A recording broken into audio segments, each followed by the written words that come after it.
परसों को इंग्लिश में क्या कहते हैं? ये वो सवाल है जो मेरे पास बार बार बहुत सारे लोग भेज रहे हैं, कुछ व्हाट्सएप पर, कुछ फेसबुक पर, कुछ यहीं यूट्यूब के चैनल पर नीचे कमेंट करके पूछ रहे हैं कि परसों को इंग्लिश में क्या कहते हैं। मैंने मना कर दिया है कि परसों को इंग्लिश में कुछ नहीं कहते हैं।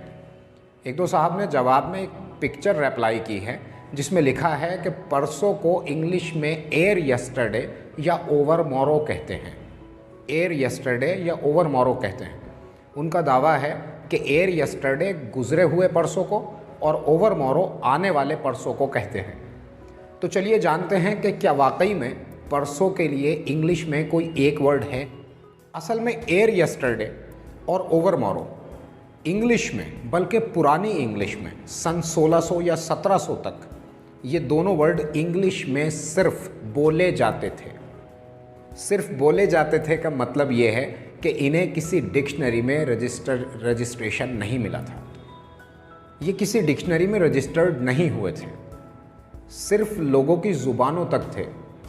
समाज में इन्हें बोला जाता था। लोग परसों के लिए इंग्लिश में एयर यस्टरडे या ओवर मॉरो बोला करते थे, लेकिन इन्हें किसी डिक्शनरी में एंट्री नहीं मिली थी। अब किसी भी वर्ड को मान्यता कब मिलती है? जब उसे डिक्शनरी में जगह मिले। अफसोस की बात यह है कि इन दोनों वर्ड्स को जगह मिलनी चाहिए थी, लेकिन ज़्यादा अफसोस की बात यह है कि इन्हें जगह नहीं मिली।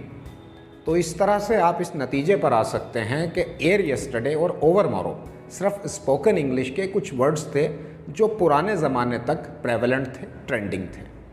फ़िलहाल इनका कोई इस्तेमाल नहीं किया जाता है, और वैसे भी ट्रेंडिंग नहीं थे, सिर्फ प्रेवलेंट थे। लोग बोल लिया करते थे, और बोलने वाले लोगों में भी कोई बहुत बड़ी तादाद नहीं थी जो इनका इस्तेमाल करती हो।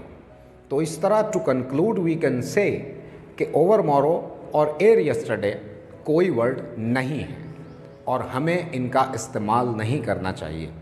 परसों के लिए आप वही द डे आफ्टर टुमारो या the day before yesterday he use करेंगे, यही ज़्यादा बेहतर है। आज की ये छोटी सी क्लिप आपको कैसी लगी कमेंट में ज़रूर बताइएगा। खुदा हाफिज़।